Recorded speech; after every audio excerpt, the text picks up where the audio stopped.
What is y'all top 3 drums that knock kits? HGC asked. I want to know what you guys think. What are your favorites? John Paulo said 7, 8, and 9. That's what's up. Those are my top 3 too. 7, 8, and 9 are my top 3. Drums that knock was used on Kanye's new album. Madonna used it.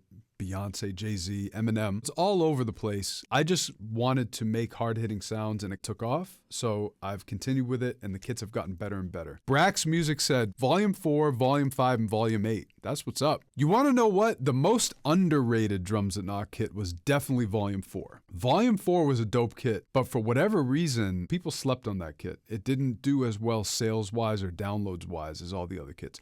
And I think the reason why is because the cover, the art for Volume 4 looked a lot like the art for Volume 3. It was too similar. But Drums That Knock Volume 4 is a great kit. That's when I really felt like I started getting better as a sound designer. If you listen to Volume 2 and then Volume 4, for example, you'll see a huge difference. When I worked on from Volume 1 to 2, big difference. I practice a lot of new techniques in Drums That Knock Volume 2. And there's definitely a lot of dope in there still. When I got to Volume 3, that's when I found my thing. When I hit Volume 3, I was like, I know what I want to do. This is my sound design identity. I really felt that. Then when I got to Volume 4, I felt like I went a whole other level up and I perfected that sound. From Drums That Knock Volume 3 to Drums That Knock Volume 4, I felt like there was another step up.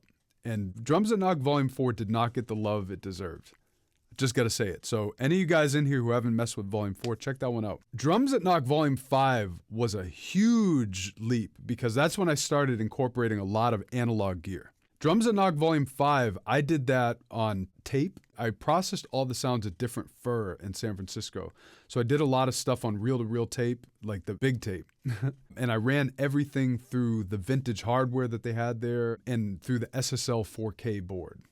So that was the first time I used a lot of hardware to process the kits. Volume 5 was the first. Drums That Knock Volume 5, that was my first departure from doing everything in the box. But after Volume 5, I worked on refining. Once I hit Volume 6, that was the beginning of my process of refining and toning and shaping the sounds. Volume 7 was like Volume 4. It was another step up where I found a new character with Volume 7. Volume 7, I did a hybrid of digital and analog, so it was a mixture of both. Volume 8, I worked on an SSL board, but it was an SSL duality board, which I recorded at Zoo Labs in San Francisco. In Volume 9, again, another hybrid where I ran it through tape, a lot of smaller, more boutique machines. That's pretty much the progression of Drums That Knock, and that's how the different kits came about. And so my personal favorites are 7, 8, and 9. Those are my top 3. And we have 9 out, so you guys know what comes after 9, right? DECAP.